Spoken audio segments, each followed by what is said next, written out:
Estos trabajos nos ayudan precisamente a comprender de mejor manera la importancia que tiene el tema de la gestión ambiental como una mención importante para la carrera de ciencia política. Bueno, después tenemos el trabajo denominado El emperador liberal y el republicano fanático, el complejo de Benito Juárez, de Gustavo Leyson Pérez Macías, ¿no? Entonces, como les decía, también estos trabajos son muy importantes porque reflejan la calidad intelectual, ¿sí?, de jóvenes profesionales politólogos, ¿no?, que nos están dando a conocer nuevos lineamientos de los fenómenos políticos que están presentes, ¿no?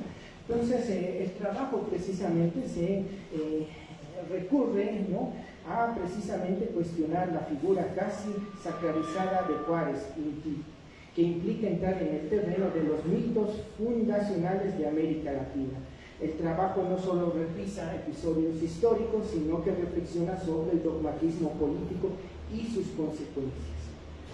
Entonces, este trabajo también es de suma importancia para ir viendo, ¿no es cierto?, la necesidad que tiene el politólogo de apoyarse también en elementos históricos para ir tratando de hacer una suerte de desmontaje histórico, de construcción de nuevas teorías, ¿no?, de entablar ese trabajo tan importante que Zimmermann decía, lo dando y dándose como un elemento importante para el análisis político sustentado, ¿sí?, en los elementos históricos.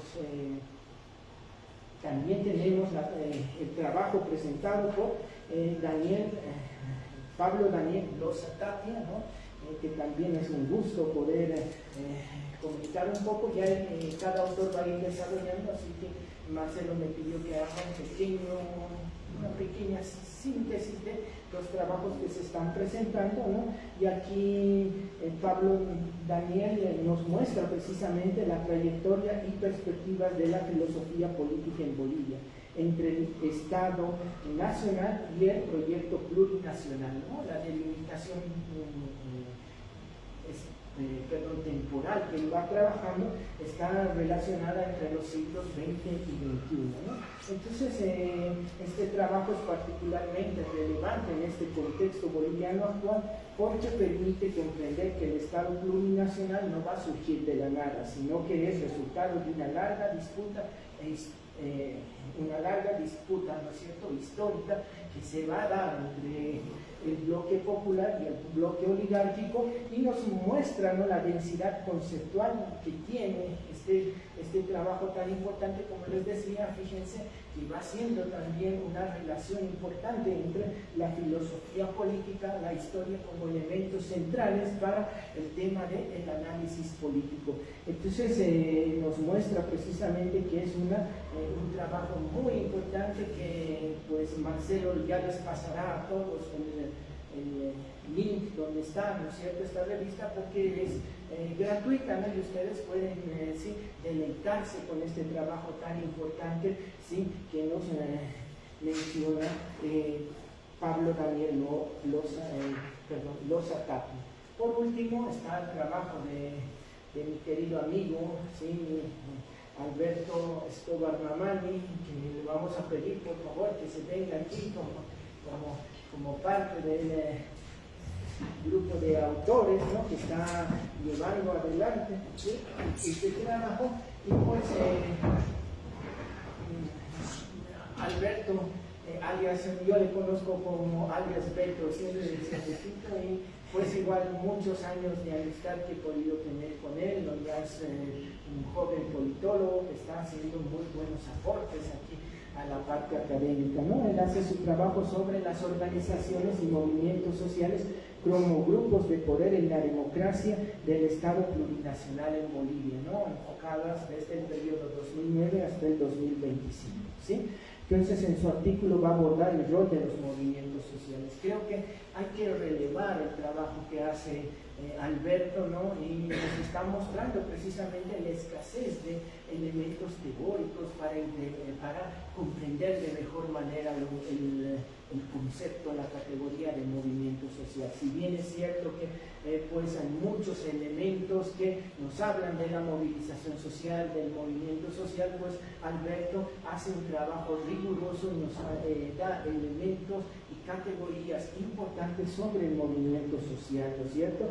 Estudia el tema de los sindicatos, organizaciones campesinas, indígenas y sectores populares que han dejado de ser meros grupos de presión para convertirse en actores estructurales del sistema político, influyendo en decisiones gubernamentales y en la dinámica institucional. Entonces, estos artículos que hemos ido mencionando así de manera muy general nos muestran el gran proceso intelectual que estamos teniendo de nuestros jóvenes politólogos, ¿no es cierto? Y cada uno de ellos va a ir mostrándonos y va a ir dándonos a conocer sus planteamientos. Así que estamos deseosos ya que cada uno nos vaya contando cómo ha ido llevando sus fenómenos de estudio. Así que pues agradecer a Marcelo, para mí siempre va a ser un gran honor, ¿no?, estar aquí presentando las revistas de los estudiantes, de los jóvenes investigadores, y siempre vamos a estar apoyando, ¿no es cierto?, estas iniciativas tan importantes para la carrera. Esta revista no tiene ningún apoyo, ni siquiera del instituto, ni la dirección de carrera, ni ninguna de nuestras autoridades apoya, es meramente el esfuerzo estudiantil. Así que para mí es un gusto estar aquí y siempre que me inviten pues estaré presente. Así que muchas gracias y pues les deseo todo lo mejor. Sigan adelante en esa línea de investigación, sigan produciendo. Para eso creo que es importante la formación que estamos teniendo en la carrera, ¿no es cierto?, generalmente críticas, para que vayan y analicen de manera muy rigurosa los fenómenos políticos que tenemos en nuestro país y en América Latina. Así que muchas gracias.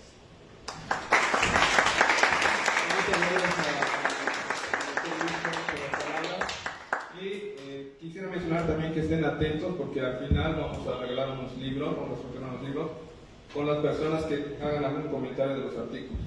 Bueno, quisiera invitar a Pablo Marconi que exponga su artículo, Consideraciones sobre el crecimiento económico verde. Bueno, buenas tardes. No sé si les molesta que lo haga acá sentado. En todo caso, muchas gracias a Marcelo por la invitación. También es un enorme gusto ver a mi profesor acá, Luis, con el que, bueno, ha sido, como él mismo expresó, nuestra relación ha sido más que la de estudiante-alumno. Realmente se forja una relación de amistad, pero circunspecta las cuestiones también bastante académicas. Discutíamos sobre política, libros, criterios, películas, decíamos, un ciclo de cine político, y bueno, esa motivación ha permanecido, en parte ha quedado a mí gracias a profesores como Luis. Bien, por otro lado, es grato también ver que la revista tiene una continuación, que el profesor Luis está aún a cargo de ella, a ver a Marcelo que nos empuja a seguir dando marcha a esta revista, porque yo participé en ella también cuando era estudiante y tocó, escribían profesores, Franco Gambú, a otros profesores que son parte de la discusión pública, y cuando yo publicaba mi artículo y también tenía que hacer un pequeño comentario, era un poco intimidante, porque ellos estaban reconocidos, participan los debates públicos, los ven en la televisión, escriben en los medios, entonces me sentí un poco intimidado. No obstante, también tomo unos minutitos para explicar pues, la importancia de estas revistas, por muy poco que parezca que son solo estudiantes escribiendo, estamos viendo cómo puede ser, pero bueno, en este momento yo lo asimilo más a una especie de, hay un autor, un filósofo español que habla de distinguir dos tipos de escucha. Una escucha que es una especie de utilitaria. Pueden ver ustedes en las campañas políticas, por ejemplo, cuando el candidato se acerca de pronto a preguntar porque estoy escuchando, lo voy a incorporar en mi programa, o pregúntame porque yo ya tengo resuelto esto. Ve mi programa y lo vas a ver, lo vas a encontrar. Es un tipo de escucha que no está tan abierta porque está ya comprometida, ya los resultados, lo que se va a decir está predeterminado. En cambio, la diferenciaba de otra escucha, que es una escucha más abierta a lo desconocido, es decir, tener la disponibilidad para escuchar algo que tal vez no sabías, o incluso te remueva un poquito, que cambie la forma de ver, es abrirse a lo desconocido. Yo hoy, ahora que estamos saturados, van a ver que el ejercicio de politólogo está muy involucrado, muchas veces está muy direccionado con redes sociales, información muy inmediata, hay poco tiempo para asimilar tanta información y pensarla, procesarla realmente. Por eso espacios como esta revista te permiten un tipo de escritura que es precisamente eso, no necesariamente parte de una certeza. He comprendido con total claridad qué es el concepto de democracia y ahora voy a explicarlo en mi artículo. No necesariamente, puede partir de una curiosidad. Tengo una duda. Me interesa saber qué son, no sé, bueno, yo hablo de crecimiento verde. ¿Qué es el crecimiento verde? ¿Qué son los bonos de carbono? Los mercados de carbono. Como duda, plantearlo como duda y a partir de ahora ir investigando un poquito, porque escribir también tiene un acto que es de conocimiento, que es de abrirte a lo que no sabía. De repente cuando estás escribiendo te pasa tienes ese momento platónico que voy a decir lo que creo que es y resulta que al momento de escribir solo sé que nada sé. Realmente me cuesta escribir 2 líneas, no sé por dónde continuar, ¿no? Y te das cuenta que para poder seguir escribiendo tienes que investigar, tienes que leer un poquito más, buscar fuentes, y a veces cuando buscas estas fuentes resulta que te dicen exactamente lo contrario de lo que pensabas. ¡Auch! He estado perdiendo mi tiempo, tengo que empezar otra vez, ¿no? Bueno, estas pequeñas revistas requieren este tipo de acción, ¿no? Esta práctica de abrirme a escribir, puedo compartir lo que ya sé y hacerlo con toda claridad, es un buen punto de partida. O puedo verme a partir de una duda, de una incerteza en este caso, ¿no? Bien, eso lo dejo a propósito de la revista porque de nuevo es grato ver que se siga con la iniciativa. Efectivamente mi artículo va sobre el crecimiento verde y aunque no lo he conceptualizado, parte y está involucrado en un debate mucho más macro, ¿no?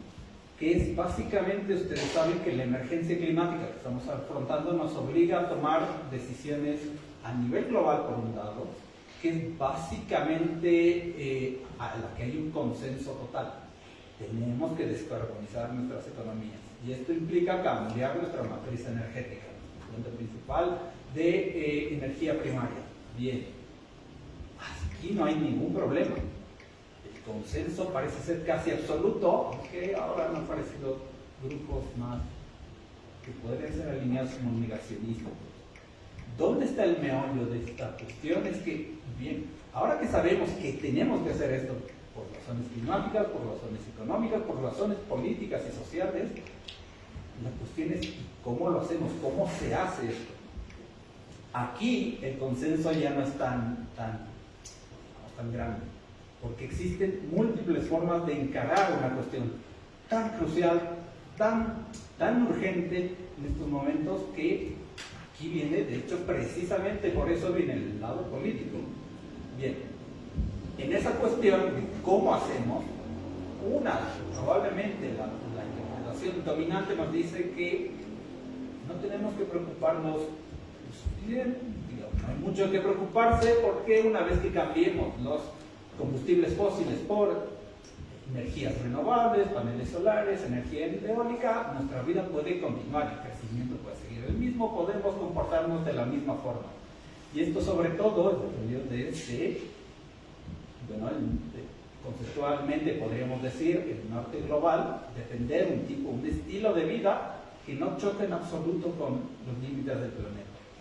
Bien, así que parece que sí, pero la transición energética nos empieza a plantear otro tipo de cuestiones. ¿Es eso lo suficiente? Por un lado, las discusiones sobre el rendimiento de la energía. No es lo mismo lo que te puede dar una placa fotovoltaica de energía solar que lo que hoy obtenemos por diésel. Diésel es el combustible con mayor concentración energética, mayor densidad energética. No hay, necesitamos un combustible que tenga el rendimiento que pueda hacer el diésel en nuestra sociedad como tal. Permitirnos tener Netflix y tener un estilo de vida pues, con ciertas comodidades. Todo eso está permitido. Así que en vez de ir acotando un poco, entrañando el artículo como tal, porque va a estar disponible, lo pueden leer, lo que he decidido es actualizar un poco, rescatando algunas noticias al respecto. Y he tomado dos noticias en particular. Bien, una. Este año, por primera vez, la Unión Europea, particularmente Alemania, es capaz de sostener su energía eléctrica con solo energías renovables en un 30%, que es más de lo que da la energía fósil en este momento. Las energías renovables han superado a la fósil, una está en un 30%, la otra en el 29%. Fantástico, pero ese parece ser el camino. Bien. Segundo, la propia Alemania lleva 4 años consecutivos reduciendo sus emisiones de dióxido de carbono. Parece haber una correlación entre el incremento de las energías renovables y la reducción de las emisiones.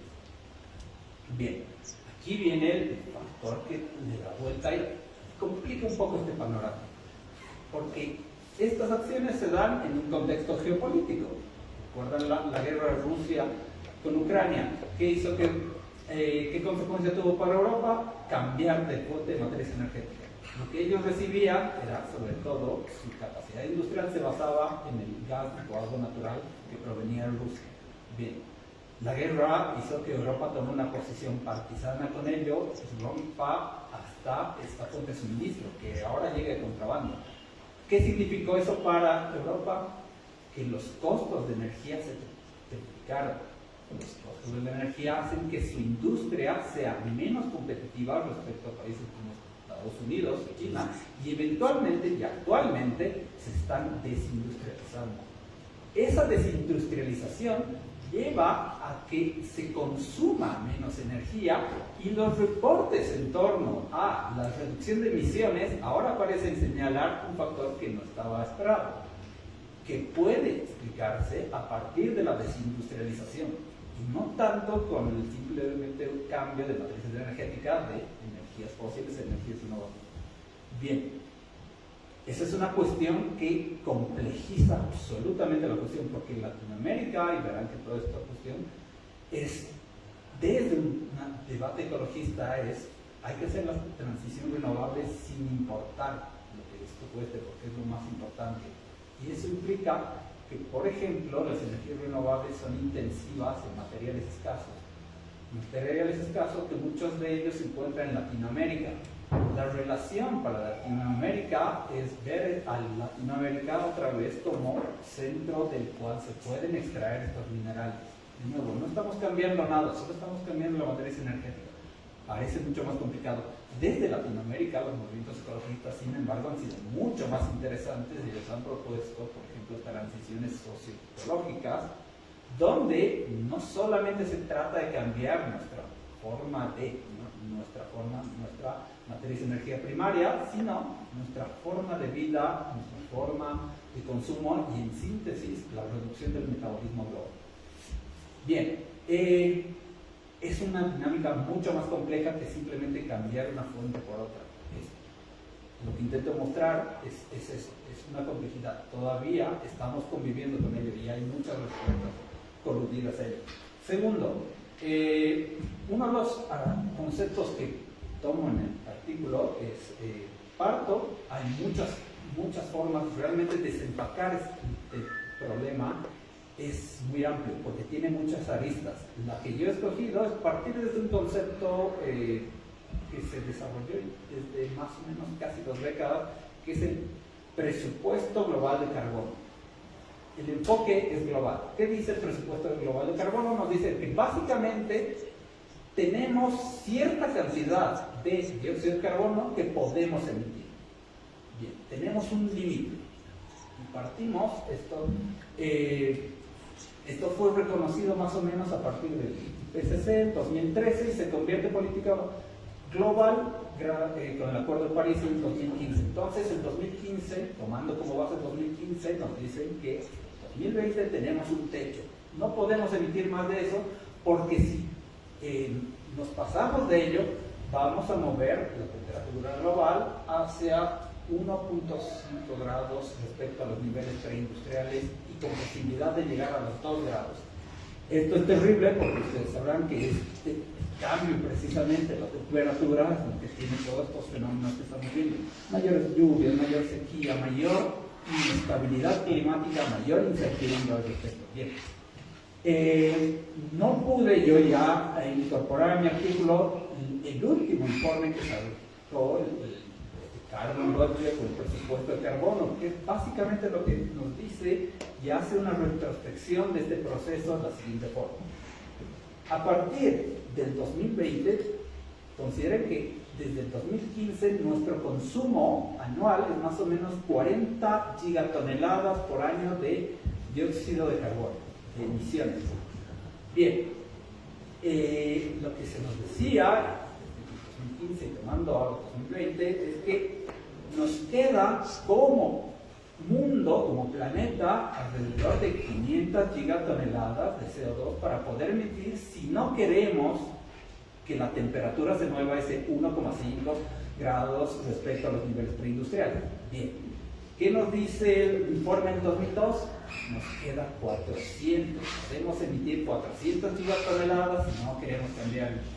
¿Qué nos dice el informe de 2024? El presupuesto es de 300 gigatoneladas.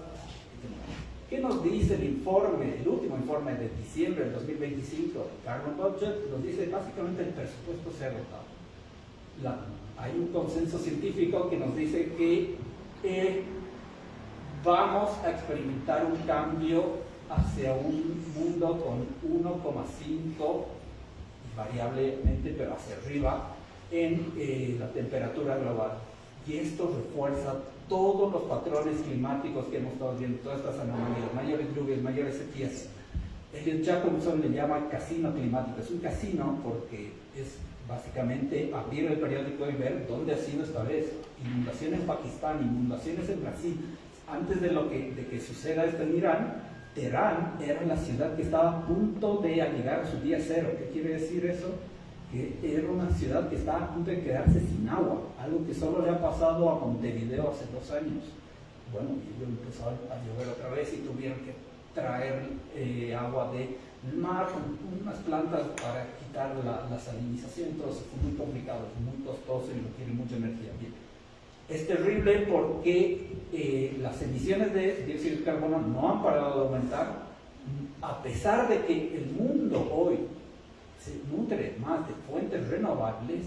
Nuestra producción de combustibles fósiles ha aumentado. Es básicamente, el mundo producía hace algunos años 80% de su energía viene de energías fósiles, 20% de renovables. Estoy hablando más o menos de 2020. Hoy es más o menos, los combustibles fósiles han reducido, representan un porcentaje menor, 78%, 75%, las renovables son 25%, pero el pastel es más grande, y ese 78-75% de hoy sigue siendo más grande que el 80% que teníamos hace 5 años. Entonces, si no reducimos nuestro metabolismo como sociedad, estamos en un problema complicado. Y aquí viene la cuestión del crecimiento económico, ¿no? Que viene en chocar precisamente, es la que exige y demanda toda esta producción de energía, que no solo que se mantenga, sino se aumenta mejor, pero es insostenible con las cuestiones ambientales, ¿no? Entonces, aquí hay una dicotomía muy grande. Las emisiones cambian, las proporciones pueden bajar, pero la producción y las emisiones suben cada año globalmente, y ese es un problema muy grave, ¿no? Y tiene implicaciones sociales que esta vez no las he trabajado en el artículo, pero hay muchas aristas para ver estos temas que son tan urgentes. Bien, muchas gracias.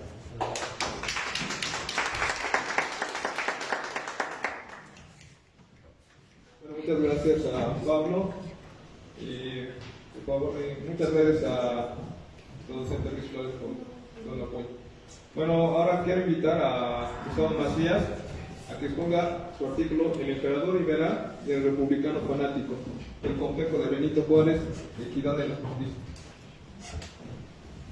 Muchas gracias, Marcelo, y muchas gracias a todas las personas que están presentes en este debate, en esta presentación de revista. Siempre hemos partido de la idea de que democratizar el conocimiento es la base del avance intelectual y del desarrollo de nuestra sociedad. Prácticamente yo creo que la democracia es el concepto que funciona solamente en la educación, desde mi perspectiva, no es algo muy mío. Gracias por estar acá, gracias a Marcelo por esa prácticamente batalla épica que tiene todos los años y todas las veces que hace esta revista, no solamente para darle oportunidad a los escritores, sino también a las personas que quieran leer estos criterios, estas formas de ver de diferente manera las realidades que nos rodean, ¿verdad? Y bueno, entrando en tema, mi artículo está relacionado a un complejo chauvinista.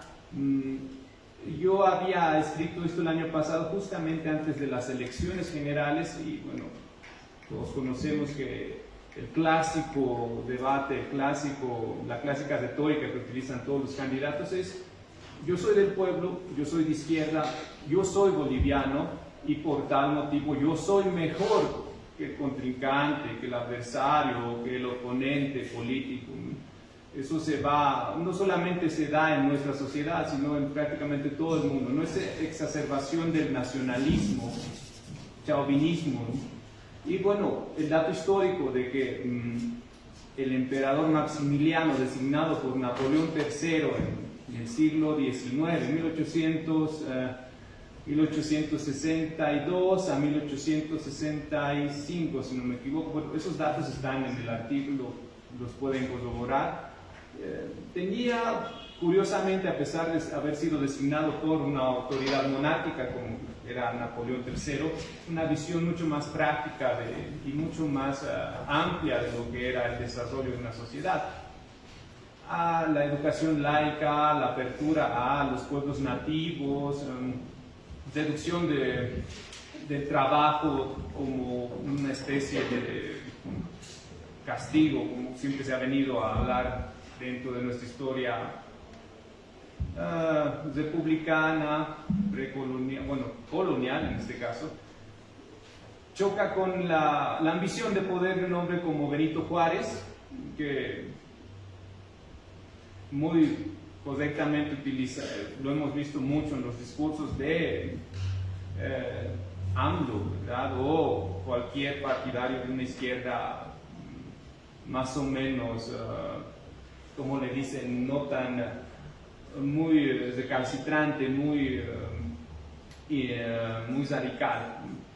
A la par podemos citar, yo había escrito en otro artículo, la costumbre como fuente, como base del derecho y como piedra roseta. Había citado y había hecho una crítica a Simón Bolívar, que a mí me parece igual un personaje, si no oscuro, por lo menos mediocre. Bueno, contrastando con datos históricos, ¿no? Eso es lo más importante, como decía Pablo, tratar de hacer un análisis y ver lo que era real, o por lo menos las bases teóricas que sustentan nuestras ideas.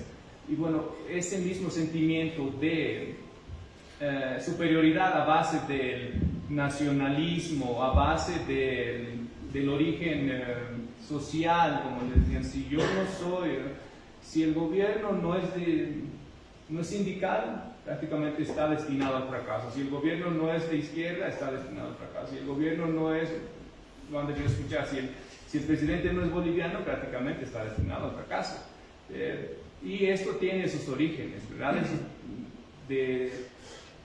Cito en el artículo una especie de pragmatismo radical, ideología muy conservadora, no tener una visión hacia el desarrollo, por más de que esa persona que está candidateando, esa persona que puede ser nuestro docente, que puede ser centro de estudiantes no comparta muchas ideas en las que nosotros tenemos, pero tiene una visión de progreso. Bueno, pues habrá que ampliar la mente y dejar que esos mitos, esas ideas muy contenidas, muy repetidas de incluso profesores, sean más amplias, ¿no? Tenemos que tener una amplitud más en cuanto a las ideas. Y eso, como vuelvo a decir, Pablo lo había citado, se hace a través de la experiencia, a través de la lectura, a través del razonamiento. Muchas veces vemos a los docentes, a los intelectuales de nuestra época que están encasillados en Platón, en la filosofía griega. Estamos leyendo con unos compañeros un muy buen libro de Karl Popper que hace una crítica a los enemigos de las sociedades abiertas, critica a Platón, Aristóteles. Ahora estamos con el famoso filósofo alemán que tiene esa misma raíz, se me fue el nombre, es Hegel. No me voy a escuchar Hegel, y es prácticamente, tienen visiones, o sea, nosotros los vemos como modelos a seguir, pero en realidad hay que debatirlos, ¿no? Por eso mismo traté de encasillar a este artículo como el complejo de Benito Juárez, esa persona que nosotros algunas veces vemos como un modelo a seguir, pero en realidad sufre de los mismos problemas, de las mismas faltas de visión y de algunos, coloquialmente le dicen taras, ¿no? Taras mentales, y que eso solamente se soluciona a través del debate, de la crítica.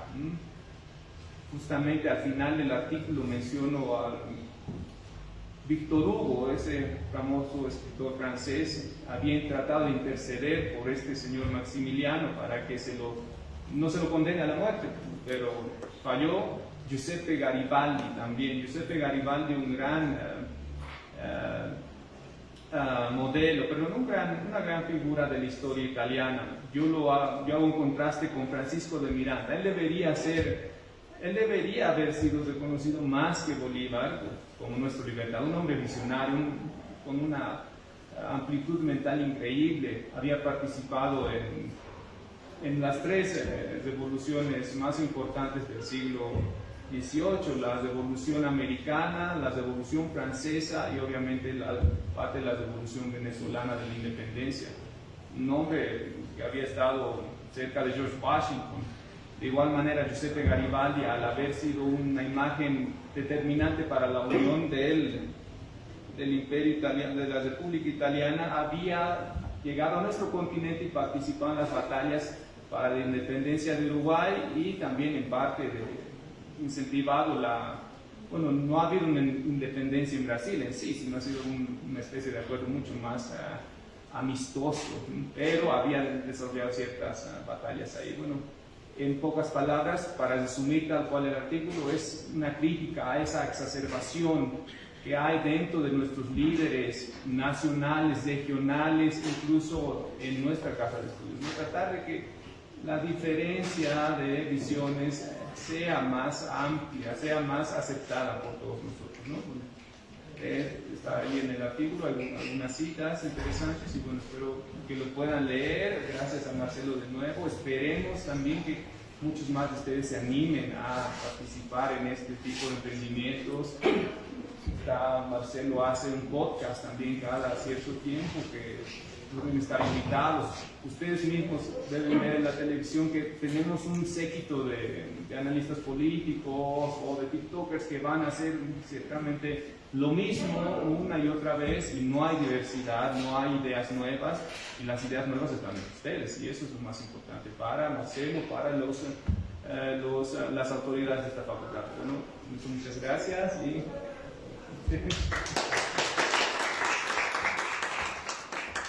Gracias a Gustavo por las palabras. Iván, podría decir que es una persona que siempre le está interesada en los debates, ¿no? Bueno, quiero invitar ahora a que exponga su artículo a Pablo Loza, que ha escrito sobre la trayectoria y las perspectivas de la filosofía política en Bolivia entre el Estado Nacional y el proyecto plurinacional del siglo XX al XXI. Bueno, muy buenas noches a todos. Gracias, Marcelo.